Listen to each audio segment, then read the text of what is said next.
I get the icon in cornflower blue?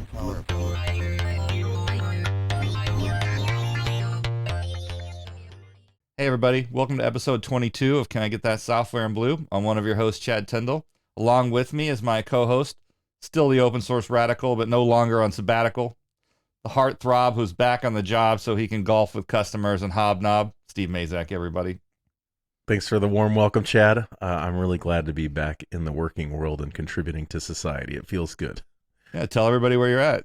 Just real quick, 5 months sabbatical is way too long. Lessons learned for me, 3 months is like the perfect amount of time. And I just started a new job at Empathic. It's an AI company that's basically bringing the science of empathy to everyday conversations. Think of it like sentiment analysis is kind of like a compass, and Empathic is more like a GPS for conversations. So we detect lots of different things in a conversation, like confrontation, aggression, and good things as well. And then we give you coaching and feedback on how to change those conversations. So startup's just getting started, but was started by a clinical psychologist, and she's got a couple of decades of experience. So I'm excited to be leading the go-to-market there and trying to build out that team to go take this product to market. Well, sounds like you've got your elevator pitch down pretty solid. There was no ums or thinking or anything. I maybe practiced this morning. Well, people may remember that we had the founder of Empathic on episode 12, I think it was, Grinlord, Dr. Grinlord. It's a great episode, actually. Yeah. And congratulations on the new role. I think you're going to, Thank you. You're actually leading the go-to-market movement there, right? Yeah, for now. I mean, it's early stage, right? Like it's seed stage. So I'm leading the go-to-market efforts. And if that starts to outgrow me, which it very well could, then I'll, step aside and take a slightly different role as the company grows. But we are trying to innovate on some new ways to take a product to market without like a traditional enterprise sales team. So I'm figuring that out with the rest of the group. Well, do you still have enough time to go out and flip your UTV, your off-road vehicle? Now that's on the weekends, no longer during the week. Oh, weekend warrior. Yeah. Yeah. Okay. Yeah.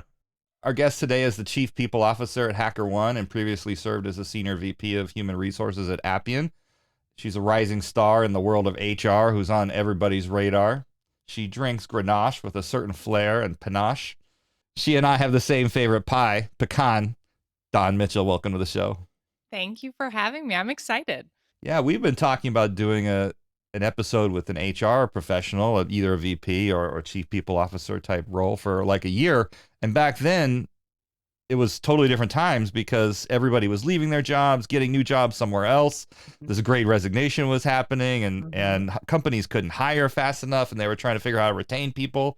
And now here we are 12 months later, and it's every day it's another 10, 12,000, 18,000 layoffs getting announced.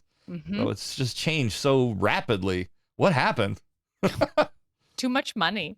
Too much money. Not enough honest valuations. And I think it will get worse. I hate to say it, but I do. You think more layoffs are coming? Yeah, well, when you see the big guys lay off in the numbers, that has an impact on the buying power and the vendors that feed in. So unfortunately, I think it will continue probably through summertime. Ooh, well, on that cheery note, let's let's dive right in. You're working at HackerOne, which is not a company I've been familiar with. Can you tell us about that? Yeah. So our mission is to empower the world to build a safer internet.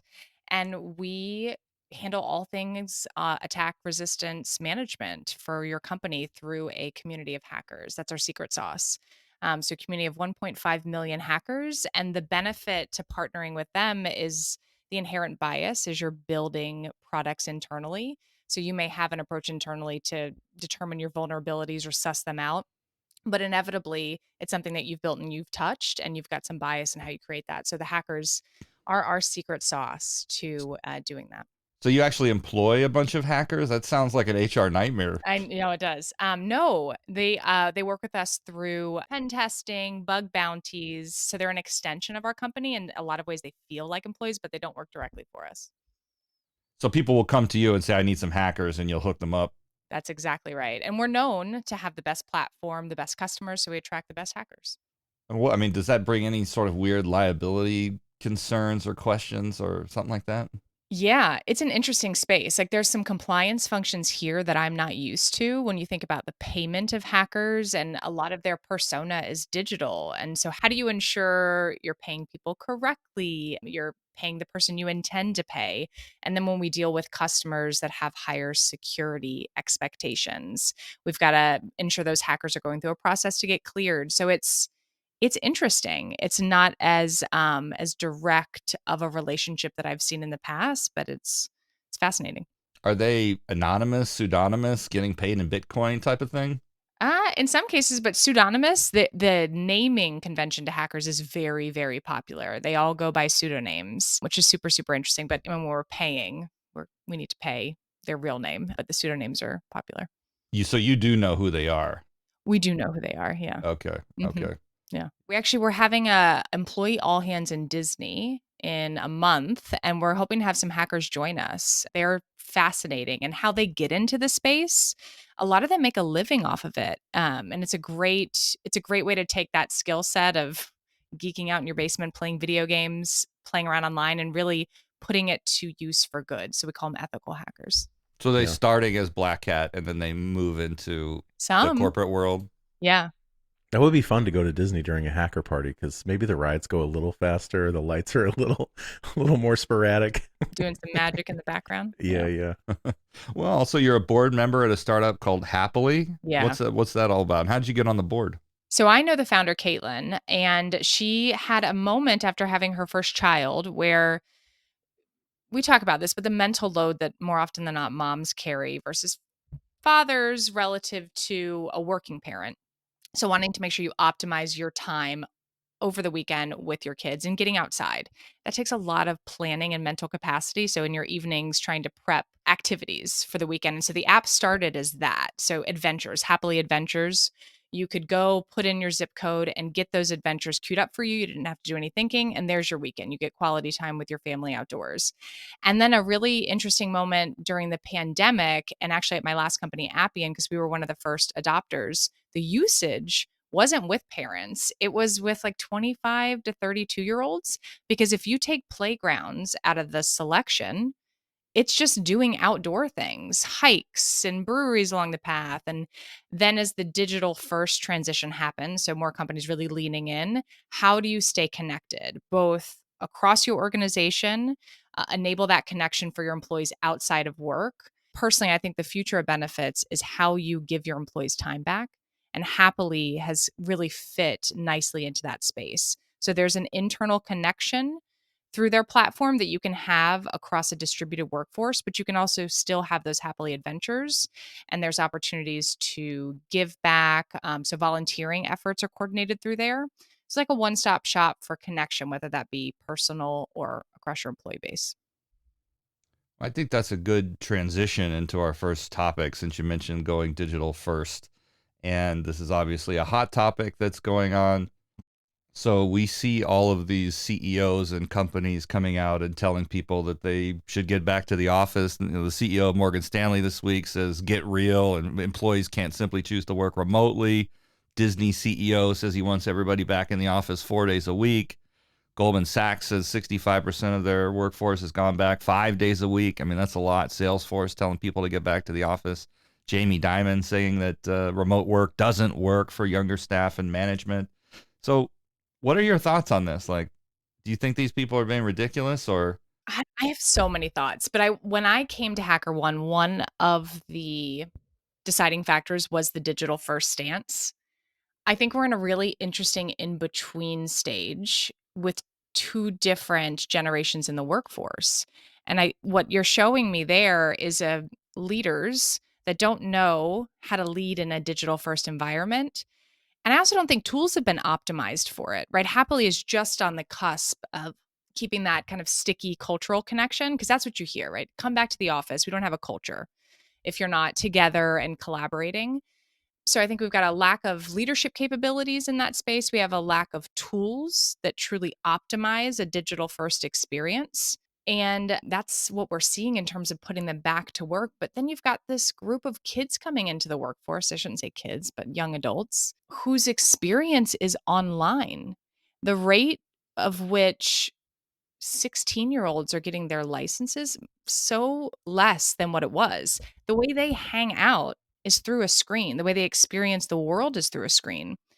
Yeah, my nephew has no interest in even getting his learner's permit Right. because all he plays on Discord, he plays games on Xbox or whatever, and Yeah. he doesn't need a car to go hang out with his friends. Yeah. And you hear, like, I remember past life at Appian reminiscing of, oh, when I was early to the workforce and I would have never been as successful as I am now if I didn't have time with my peers and we weren't social together and, the kind of cross cube conversation. But there's a group of individuals that came into the workforce during the pandemic who are successful, who are finding their path. Now, it can be better. Onboarding can be better, right? There's a tremendous amount of room for improvement. But I think where industries can, because not all can, some have to be in a facility to do their work, but in the space of tech, I just think it's the future. People aren't going back to what was. Don, I agree. I think the other thing that maybe happened during the pandemic is a lot of companies like JPMC and others that were forced to go to remote work really quickly. I Mhm. think honestly they associate a lot of pain with it because it probably wasn't easy for them to do that, and they Mhm. had to kind of deal with all the quote unquote consequences. Where if you start with that intention and you have some experience in doing it, it's much easier. So whenever I see the anti-remote work headlines, I'm just like I'm like, yeah, they clearly don't know how to manage these folks, and Yeah. there's got to be some other incentive, like they just don't want empty offices, all that real estate investment going to waste or something. Yeah. And that, so Martin Mikos, he's the CEO of HackerOne. He had a distributed company at MySQL back in the day before there were things like Slack. So that was a turning point for me in the conversation because he knows it can be done. He's bullish on it.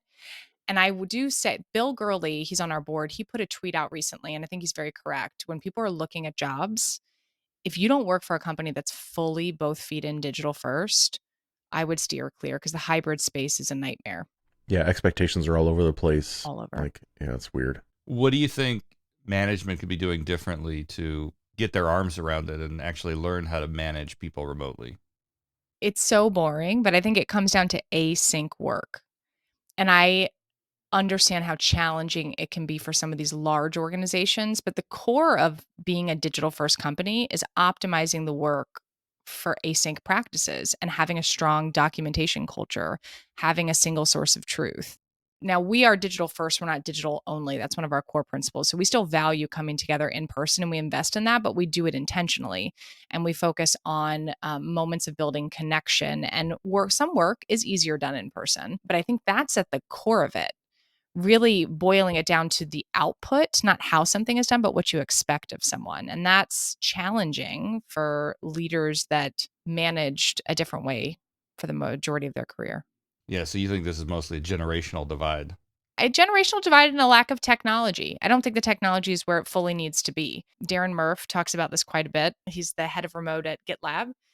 And the TAM come COVID exploded with tools in this space, but they just haven't found their footing yet, or they're in kind of initial iteration stages. So I think it's a mixture of those two that's causing some challenges. What I don't understand is these companies is how they can look and say, look, we made record profits during this time, even though people were working from home. It's not like it tanked their business. It's the similar to me bias. If people look at others through the lens of themselves. To me, I'm stuck on that point. I mean, there was a bit of I don't want to say a divide at HackerOne, but this past year, we had a set intention of being digital first, but we didn't really think through what that meant once the world started to travel again. And without a lot of rigor in place on what a smart meeting is, budget allocated, what I saw was leaders defaulting to what was. Right. They knew how they did it in the past, so they just applied that. And it took a lot of effort for the executive team at HackerOne to come together and be honest about how our feelings on it. Some leaders like to be in person, and that's okay. But if we've made this declaration that we're digital first and employees have joined for it, we need to optimize the experience or else we're not going to be productive. Yeah, and it seems like a majority of people want to work from home most of the time as well. So that's obviously playing into it. That is what people want. I also think there's a shift in how people are thinking about work with this new generation. Like the gig economy is very interesting to me and how that might explode in the future. Because I'm seeing a lack of people interested in leadership roles. Like that used to be, I don't know, that was my experience, right? Oh, you go get a big corporate job, you move up the chain, you make more money. there's just less interest in leadership. No, I'm fine at this salary. I don't need that promotion. I want to come in, I want to execute, and then I want to go live. Why does it have to be this way, that like being a manager means that it's more work and more stressful and more hours and all that? Like, to me, that also seems like a failure of the managers above them to create a culture where people want to be a manager. Well, I don't think companies have really declared what it means to be a manager. And there's, in the sense that you're either managing or you're doing. And it's the squeeze that I've seen at all past companies at the manager and director level, that you're being asked to do both. And that's exhausting and overwhelming. It's almost like a rite of passage. So I think rethinking that would be interesting. But then you're adding overhead. So how do you do that at a scaling company and stay cost efficient? But that's the trappings that I've experienced at manager director level, leading and doing. It's tough. Yeah. I also see leaders get more and more forgetful the higher up they go, because they don't have appreciation or compassion anymore for the frontline manager and how hard that job was doing both, especially today, right? Because they did it during a different decade potentially. Yes. So that's something I've seen. And the other thing is, like, Chad and I were talking about this a little bit prior to the podcast, which is like people mimicking other people. So when you see someone that seems to be successful by all of the things that you can see and hear, you start mimicking their behavior because you're not getting good mentorship, and you're probably mimicking behaviors that are bad, but no one says anything. They vote with their feet, or they, talk amongst themselves about bad leaders. And that lack of transparency and honesty, and honestly humility, I think, is leading to this kind of crisis in leadership a little bit. Like, you just have a bunch of people that learned from other people that didn't really know what they were doing, and they're doing their best, but like, you hear from the employees and you see reviews on Glassdoor, it's like pretty obvious that there's a big there's a big skill gap in leadership right now. I know. And I've had some other conversations in the world of HR, and there's this, HR has a seat at the table. And I do think that's the case. I was really fortunate to start my career at Red Hat, because I think HR had the seat at the table there. So I don't know anything different, but I mention that because I agree in that leadership skill gap. But if you don't invest in a people function, they're your checks and balances, right? So what you do is equally as important as how you do it. And if you don't have that understanding as a CEO or as a leadership team, you need to ensure that you're giving space for a people leader and HR leader, because happy employees are productive. Employee engagement is a buzzword, and I get it in the surveys, and people sometimes get exhausted by it, but there's a reason for that work. Yeah, that's right. And when you have leaders that bring in ideas from outside, but then don't practice those ideas themselves, like, they're doomed to fail. We're planning for this coming year, and we have 5 values, and we had some really great, honest conversations around what values are core versus aspirational. And one of them that's aspirational for us is execute with excellence. So we've got a lot of work to make that core this year. And it's fun because it's a company-wide objective. The people team is going to drive a lot of that work.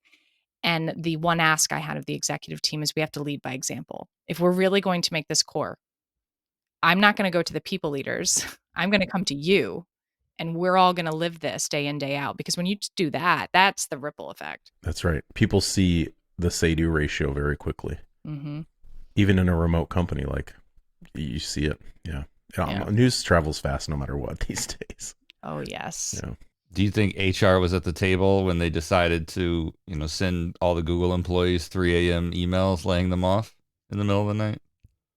I don't know. It doesn't seem like something an HR person would say, like, yeah, that's a good idea. Let's do it in the way that makes sure we get the most negative press possible. Right. Yeah, I would have to think there's a reason for that, but it doesn't seem like a decision that I would make, but it's hard not having the context. And I also appreciate the size of those companies. I mean, HackerOne is 450 employees. I've stayed kind of in and around the 400 to 2,000. You can be a little bit more agile. You can do things differently. My heart goes out to leading companies the size of Google, because you're not going to get it right all the time. And there's so many different expectations and time zones, and it's a bit of a beast. Yeah, I think at Google, like, Chad, if you can imagine you're about to execute this layoff or perform this layoff, and you want to tell everybody, but if you do, if you tell all the leaders this is coming, it's going to leak. Right. Worst kept secret, and it's going to cause a lot of turmoil. So what's the lesser evil? Is it all the internal turmoil and doubt and rage that will happen? Mhm. Or is it like, let's just do this fast Mhm. and then suffer the consequences after? I don't know what the right answer is, but it seems like that's kind of the choice they're left with, is Yep. either you let the cat out of the bag internally and deal with that, or just do it and deal with it after. What the image that I have in my head is the meme of Woody Harrelson crying and wiping his eyes with $100 bills, you know? That's what I feel really bad for them having to make that decision. No, you phrased that correct, because there's always, in those situations, there's never a clear path. Yeah. Something's gonna lose. Yeah. I mean, I know what I would want to try and do, which is to like do it through conversations and transparency and, you know, all that. But I imagine that would be even harder, right? Because well, managers didn't even know that their people were being laid off. That's the thing, right? Like it's just top down, the sword comes down. Mhm. Yeah. So, yeah. Well, let's talk about a little happier topic. So a lot of our listeners are in the field, like Steve and I are. They're account executives, SAs, consultants, TAMs, etc. So what does hiring for field-facing roles look like now? And would you say that the companies are looking for different skills or different backgrounds compared to what they were looking for 10 years ago? I haven't noticed a tremendous shift in what hiring managers are looking for. It's often what I see is we want to emulate this company or that company. So I want a particular pedigree, someone who's been there, done that. So that's been pretty consistent in my experience so far. And then I think it's going to vary by company in the type of sales rep that you hire. Do you have a team oriented sales model, or do you just want hunters that are running and they're managing their own workload, and whatever destruction is in their path, the company is fine with it? We're really focused on a team oriented sell, but I do think as we head into this economy, it's going to be about grit and creativity. And I don't know if that's been a huge area of focus in the past, because a lot of companies have like we do value framework or challenger sale. There's an approach in which you sell, but that's not going to be successful if that's the only thing you know how to do. So having some creativity in your approach is going to be really important heading into this year. Steve and I were talking last night, debating, I guess I should say, because my contention is that every interview I've ever done everywhere, that process just sucks. It's terrible. And Why? I mean, I just don't think that the interview process does a good job of actually figuring out, is this person going to be a good fit or not? Do they bring the skills or not? It seems like a waste of time when you bring someone in for like 8 1-hour interviews and it takes all day. It's like, what did you get out of the 8th one that you didn't get out of the first 7? And I could extend that even more. Like, why isn't this just like a couple of hours? And then, maybe you ask some back channel stuff about me from people who've worked with me before. And because that's where the honest truth is going to come out. And I don't know, this is just me. And I'm talking about for senior people here. Obviously, I'm not talking about for junior people who don't have a track record or a big network that you could call on, or even just a public persona of like presentations that they've given that have been recorded. You could just like reference. A lot of companies will ask you, like, come in and give a presentation. We want to see how you present, how you handle questions. And my contention is always like, well, look, here's 10 videos of me presenting live at various conferences and taking questions. Why do I need to do it again? So it always felt like it's wasting people's time, and not just mine, but the people at the company who have to sit through the stuff too. Yeah, I feel your pain on the 8-hour interviews. I mean, I think they can be better. I don't love a lot of companies like that STAR methodology where Oh yeah, exactly. So exactly. This is a turning point. So our head of tell me about a time when you struggled with a coworker. Tell me, what was the situation? What was your result? All of that. But I do think you want individuals who can think on their feet. So our approach is more, let me give you a scenario, right? Here's all the context. How would you respond? I'm also a big fan of coaching prior to an interview, because someone reading from a playbook is just not helpful, right? But if you're coaching them prior to the interview, we're looking for XYZ, and you see that candidate come through with the correct coaching, to me, that's a candidate I could coach along their journey at our company. Don, what do you think about causing some conflict in the interview to see how they respond? Like challenging people more? The way I've done that, and I see that is through questions, just pushing back. You shouldn't accept the first answer. You should ask why or give me some more context here. But I 100% agree on challenging because you do want to see how individuals handle conflict. The other question I love, and I got this from Martin because he asked it of me, and particularly of senior level hires, how do you handle stress? When you're stressed, how does that show up? Because everyone has different stress behaviors. And in a high paced pre IPO company, that can more often than not be the norm. That's a great question, actually. Isn't That it? I've never been asked that during an interview, and Yeah. it also tells you if someone's self-aware about their own peculiarities and how they Yeah. deal with that. I ask every person, what's the best piece of constructive criticism you've gotten? And that's where I tend to get confrontational, if you want to call it, but I'll push, right? If I get the, oh, I worked too hard. Like I want some really, really good feedback. Everyone's got weaknesses.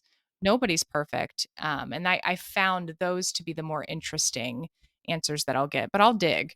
Yeah, Don, I like that one. I asked something similar, and I want to see what their ability to change is. So I asked them about a time where they got a piece of critical feedback that they could not ignore and they had to change. And I want to understand how they changed. How did you do it? So you were told that if you don't change this behavior, it's going to be career limiting for you or potentially like you'll get fired. Yeah. And you successfully made it through that transition. How did you do it? And I That's think that great tells you a lot framing. about people because to Chad's point, if they're not very self-aware, they probably just don't even know how they did it. But I would Yeah. argue that like the older you get, the more self-aware you should be, and they Yes. should be able to describe it, right? And I don't think that that's something that we really teach the up and coming generations is like how important self-awareness is. Because the best people I've ever worked with and hired, they were their own worst enemy when it came to judgment, right? They would look in the mirror and be like, that wasn't the best thing I could have done. I'm going to do it differently next time. But that's not a common trait I've found. You're right.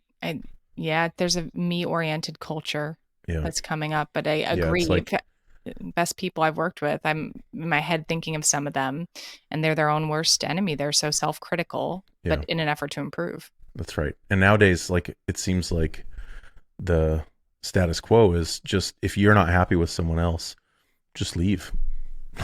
Just go somewhere else.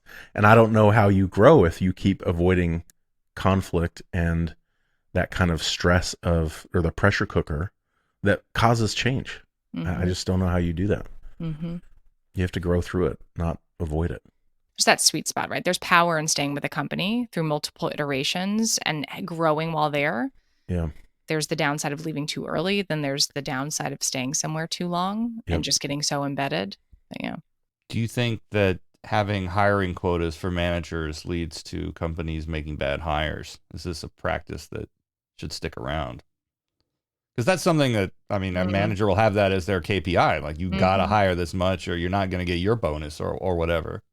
If the expectation is aligned with the overall company plan that's meant to drive a certain amount of performance and your interview process has checks and balances, I like that approach because what then happens is it's a delay. And managing recruiting teams, you've got this recruiting team that's being goaled a certain way and they don't have a partner that's being held equally accountable.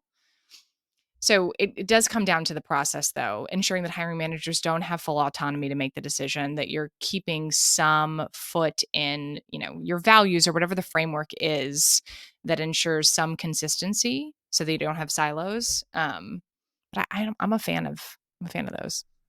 Don, have you ever seen it where you have like a team within a company of professional interviewers? That's all they do. They are experts at detecting behaviors in employees. They know the playbook and the culture that you're trying to create. Mm-hmm. They know basically all the characteristics you're looking for, Mm-hmm. and they vet those before they send them in to the hiring manager. I think Google does something like this. It's not exactly like that, I don't think, but AWS has a program called Bar Raisers, which is similar. It's not their full-time job, but you have to go through an intense certification process to be established as one. It's a lot of work, but the bar raiser is someone who's let's say one of the 8 people doing the all day interview. It's not like a the pre-screen gatekeeper. before it Okay. goes on. Yeah. Yeah. yeah. Yeah. No, then I haven't seen. It's funny that you bring that up because that idea was talked about at Appian. And my pushback on that concept was the candidate. So much of your experience is your relationship with your manager. And not knowing that individual to the very end, I would find challenging. And this was, though, in a market where we were desperate to get talent, right? And you're really kind of optimizing your process for the candidate. So at that point in time, I really struggled with that concept. I agree with that. So maybe iteration is you have the hiring manager do the first interview and then send them to a professional interviewer, for lack of a better term. Yeah. And then if they pass that kind of cultural behavioral interview, then they go through the rest. I don't know. Because I've learned how to detect some behaviors, but I'm not great at it. I have my own blind spots. And I sometimes will tell people, like, I'm sensing there's something I'm not seeing about this person and can't really articulate, but I'm feeling it. I need you to go in and do your thing, right? Like, go detect what I can't detect. Yeah. Yeah, which gets back to your point of self-awareness. Are you self-aware enough to know your blind spot? We do interview plans here, so we are mindful to give out areas of focus. And I take that lens to it. Like if I think X person is really good at detecting someone who's comfortable with default to disclosure, that's one of our values. Like I'll explicitly say, I need you to dig into this area. Yeah, I think that makes sense. See, Chad, this is how we're talking about interviews now. Like we're probably not going to change it anytime soon, but we can iterate. Don, have you given any thought to asking people about their comfort level or their use of AI in a job interview? Because that's something I'm starting to ask people. I'll just ask that question. Like, tell me about a problem that you use ChatGPT to solve. We have been discussing ChatGPT and actually asking it all the craziest questions internally at HackerOne. Sorry for the background. But no, I haven't. But that actually came up. We had an offsite last week, and it came up more so from a plagiarism perspective with kids in school and college applications. So I imagine the next conversation is going to be, how does that potentially infiltrate the interview process? Yeah, because I've used it, and a lot of people have, to just say, write me some code that does this, and in 30 seconds it writes the code that would have taken me maybe 4 or 5 hours to write and debug and look up the APIs and make it work correctly and all of that. So it's like, if you're not using it, you're just going to get overshadowed by people who are 100 times more productive, literally. And I feel like if you're not integrating it into every part of your day, you're just, I don't know, you're falling behind. I tend to agree. It's what's the line though with that? It's only going to go so far, right? You're not going to have ChatGPT in a meeting where you're discussing hard topics and you've got to have opinions in the moment. No, but a salesperson drafting emails for people, or isn't that why technology's here, right? To make things easier for us. So yeah, that's a hairy topic. Don, I've actually used it in a bunch of meetings lately, but they're so in a digital first, right? Where you can kind of off to the side. Oh. Internal meetings where we're trying to come up with new messaging for the product and like exploring different things. So we've used it in that. And then, yesterday I was in a meeting with someone and I just randomly wanted to know, of the public companies, Fortune 2000, how many of them mention the word empathy in their annual report? Because when you read those annual reports, you see the CEO and the leadership team, the first 8 pages or whatever is their thoughts. And it came back and said 37 of the top 100. I haven't done the full 2000 yet. I did validate that Oracle's did say that a year ago. But then, you get different responses if you ask the question in a different context, right? Yeah, so it does seem to be considering what you've asked before. But it was just interesting, and I'm trying to build a sales team here, or a go-to-market approach. And I'm and we're selling empathy software. It's like, well, who cares about this? Well, I know leaders have been talking about it more and more, but could I use ChatGPT to go and do some real work for me? And it seems like maybe I can, which is pretty exciting. Yeah, I think so. I think it is exciting. But no, I haven't, beyond the college essay conversation, candidly, I haven't thought about it, but I know it's coming up. Well, Chad, how do we know you're not a deep fake right now? And I've pre-scripted everything you're saying. Oh my goodness. It's that Tom Hanks video scared me a little bit. Yeah, I actually piped in you're talking about the Tom Cruise video? Mm-mm. Oh, I saw there's a Tom Hanks one where he's acting like a Wall Street Bets animal. Oh yeah, that one. Yeah. No, there's a Tom Cruise one too where he's dancing in a TikTok video. That one's good too. No, I actually took one of our episodes and I put it into a tool which you can use to train with your voice, and then you can type words and it will say those words in your own voice. I've heard of that. and it's not that good yet. It's very robotic sounding. The inflections aren't right. But Microsoft just created a new tool, kind of like Dolly, but it's called Volley or Valley. I don't know, Dolly with a V for voice. And that tool is incredible. Absolutely incredible. It needs 3 seconds of audio to train with instead of 30 minutes. Wow. And it sounds like a real person talking. That's insane. But they didn't open source it. They didn't release it. There's no API you can call into it because there's too many ethical questions around it. You know, like my bank will validate when I call in. They'll just ask me to say my name, and that's how that's right. That's how I validate myself. So, you know, if someone can duplicate that really easily, well, they could probably just take a snippet of the podcast of me saying my name and play it back. But somebody else, Chad, I hadn't thought of that. My bank says your voice is your password. yeah, I need to go talk to them after this exactly. podcast. Oh, no, you just gave them the clip right now. I'm not editing that out. Yeah, edit that out, No, please. absolutely not. That's out there. That's out. What bank are you with, Steve? I'm not going to say. You Bank of America or Chase? I can't remember. Oh my God. I will go off camera if you keep asking. See, Don gets veto power. Scary. You don't. It's not. But that is kind of scary. Like, you know, Chad sent me that. He sent me a text with his audio that he put through it.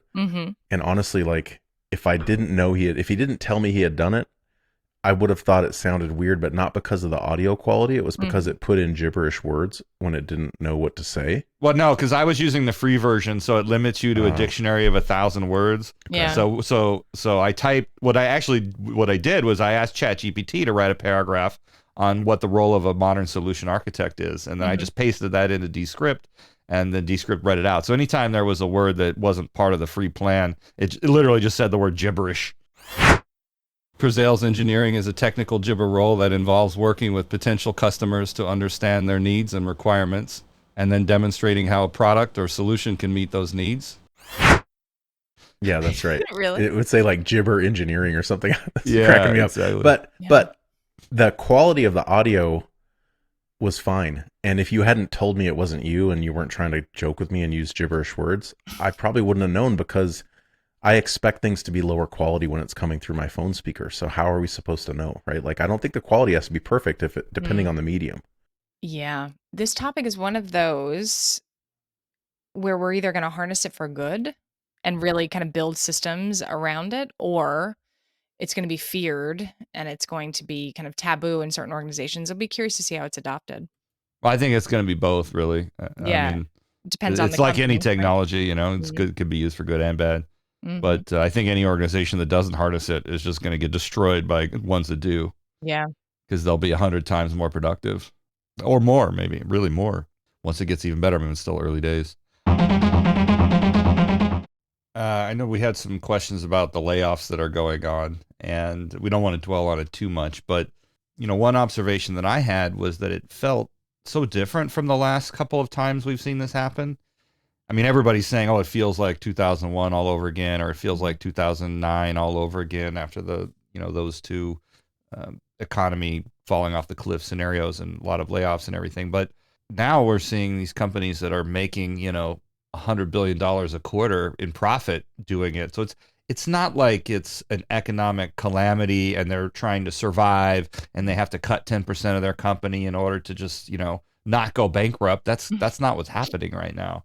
So do you think this is really just like, they had some low performers and they're just like using the opportunity of Twitter, doing a big layoff to cut people that they've wanted to cut for a while? Or what do you think's really going on here? I do think money was cheap. And so in the run up, people were grabbing everybody and everyone they could in a time when everyone was so expensive. And the unknown, I mean, that kind of doomsday thought of what's to come, they're hedging their bets to stay at a certain target for the street to ensure their valuation stays at a good spot, to ensure, and if everyone is a shareholder, like there's a positive effect for those employees that stay. So it's tough decisions that are kind of along that line. I agree, it doesn't feel as aggressive considering the companies that are doing it and still how profitable they are, but that feels like the kind of thread there. What do you mean there's a positive effect for people that stay? Well, for the people that say, so if we're really talking about optimizing shareholder value and your employees are shareholders, right? There's, for the talent that remains at the organization, there's an upside there if you're managing your finances correctly. But I haven't heard a single person, in my entire career say, I'm glad we did that layoff because my stock is higher now. I don't think they're going to say that. Yeah, they're No, not well, gonna I say mean, that. even privately over a beer, I don't think people actually, I mean, maybe sociopaths, but I don't think most people like feel that way. Actually, on the contrary, I think they feel worse for having worked at a company that just, fired a bunch of people unceremoniously. Like it's always a negative effect when you walk around afterwards as a survivor. Yeah, it depends on the communication, though. I've seen some companies handle it well and above board and really honest about it. And what's the thread leading up to that, right? Did it happen overnight with no context?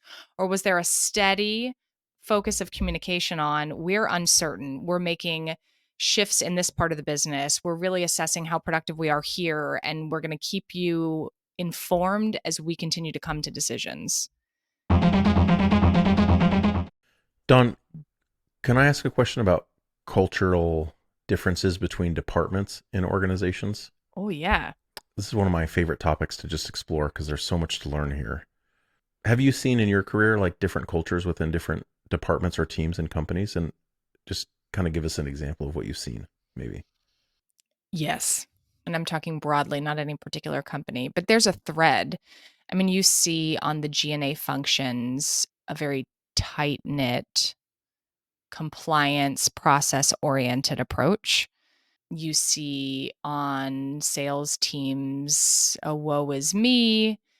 All the other departments aren't setting me up for success. If only the product were better, if only my customer success person were stronger, if only marketing had better leads. Yeah. All keeping me from that $1 million commission. Exactly. Yeah. I mean, it can be a lot of this, Yeah. right? And I mean, marketing departments are typically the most fun. Okay, if we take it to kind of personality traits, they tend to be. Bullshit. Now, I'm referencing a couple companies, not all of them, because it varies. Yeah. But creatives are so fun Yeah, to hang out definitely. with, right? They are fun. Yeah. I have a panic attack every time sales kickoff happens. I know something's going to end up on my desk because That's they have fun right. in a certain way that's Yeah. stressful and could cross the line at times. That's a broad generalization.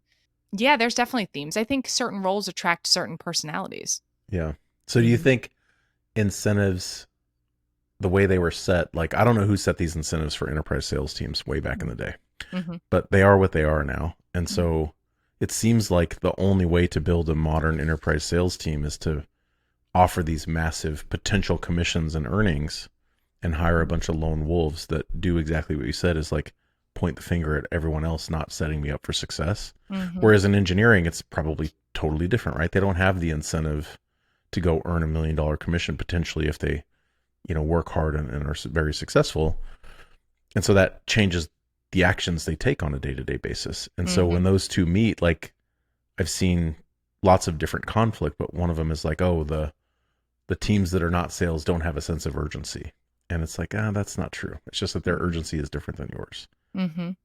Do you think there's modern technology that you've seen work to kind of break down these, I don't want to say barriers, but like help people be more understanding of each other and more kind of compassionate and give each other the space to do their best work and blend the cultures better? Because right now it doesn't seem they're blending very well.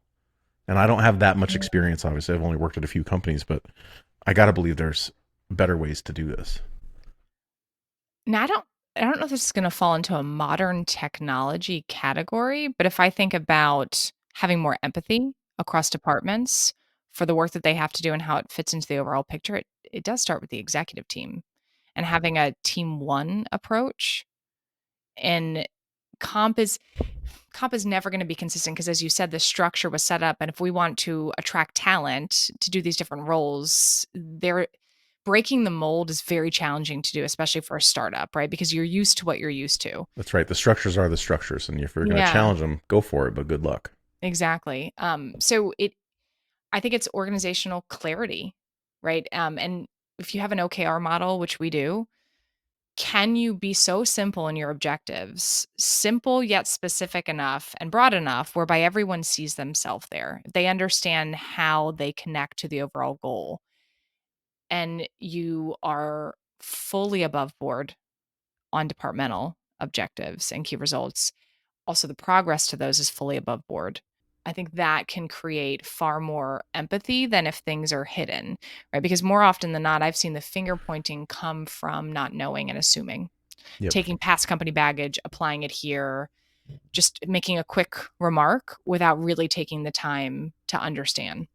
Yep. I think that's fair. I also wonder if like over time the incentives have led to kind of distorted behaviors that I wouldn't call good behaviors, like hiding things, right? And I understand why some people feel the need to hide what they're working on, because there are consequences if it does work or it doesn't work. And so they're trying to hide the thing. I'm talking about like a deal, right? They're maybe working on a deal. They think it's going to be big, but they don't want to let the cat out of the bag too soon. And so it creates this culture of like opaqueness, which makes it really hard to operate in.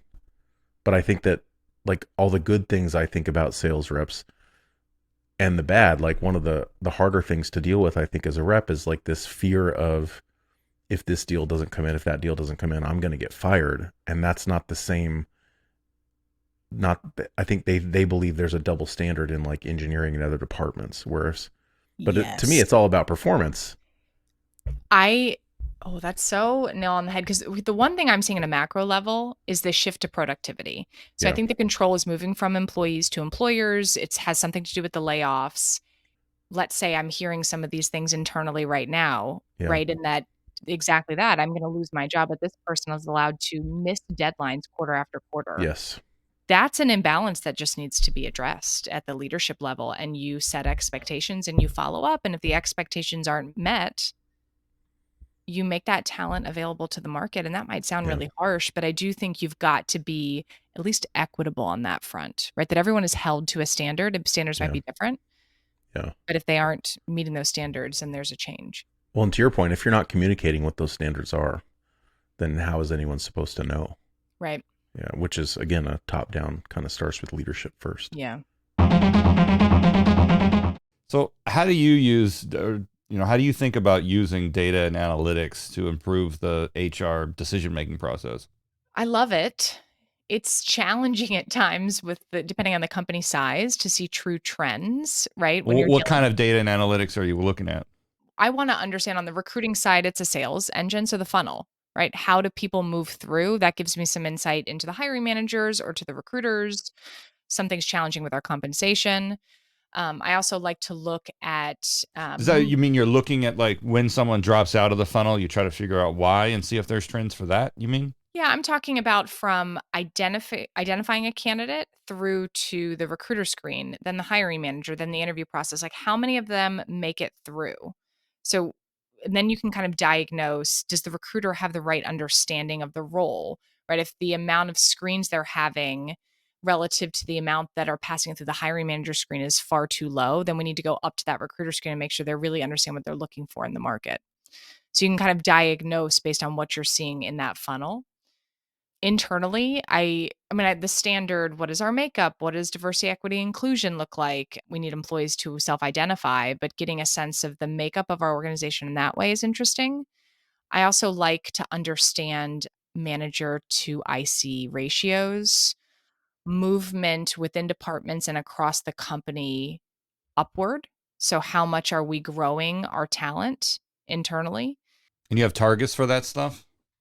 We don't yet. We're really just building a baseline. At least I am here. And so I imagine, I don't know if it's targets per se, but directionally, what type of organization do we want to have? But you don't set targets for diversity, equity, and all of that? We don't have targets for them from a hiring perspective at the moment. We're intentional about our efforts. So we invest in tools that allow us to source talent. But no, we don't have targets that X percentage should be this, or our interview should always include a diverse candidate. We don't have that. Do you think that you should have targets? And I don't just mean where you're at now, but just generally speaking in the industry, do you think, because Steve and I have had this debate before as well, like, if your boss just told you to make sure that every other SA hire was female, right, to fix that problem, could you do it? I think there's value in building the muscle through targets, in the sense that if you were to simply say, bring in more diverse talent, how are you held accountable to that? That's right. You have to have some measure of what good looks like. And if you don't have some expectation of a target, then it's everybody just making it up. Then at the same time, you want to, it's the counterbalance to really being honest with your profile and what you need for that person to be successful. Yeah. And so a target without that, I think you can end up in a bad spot. But a target with true honesty on that profile and understanding that the market may not have that talent available, we haven't invested enough. We see some of the bigger companies doing it, right? Going into the middle school, high school age to really give more opportunities to certain demographics, to give access to technical skill sets and grow their interest in those careers. But it's a really, really small talent pool, and everyone is fighting for the same talent. Don, thanks for joining us today. This has been an illuminating conversation. I mean, I don't think these are topics that we talk about. Like, I don't talk with HR people on a regular basis. If I did, I might, it might be a bad thing for me. But it's nice to talk to you. It's nice to see you again. And we worked together a long time ago. And thanks for coming on the pod today. Thanks for having me. This was such a fun conversation. So I appreciate the time. Thanks, Don. It was great to meet you. I enjoyed our chat a lot. All right, everybody, if you like this episode, share it out on LinkedIn. Get one person to watch it, and we're going to grow our listener base one at a time. Thanks for watching, and we'll see you next time.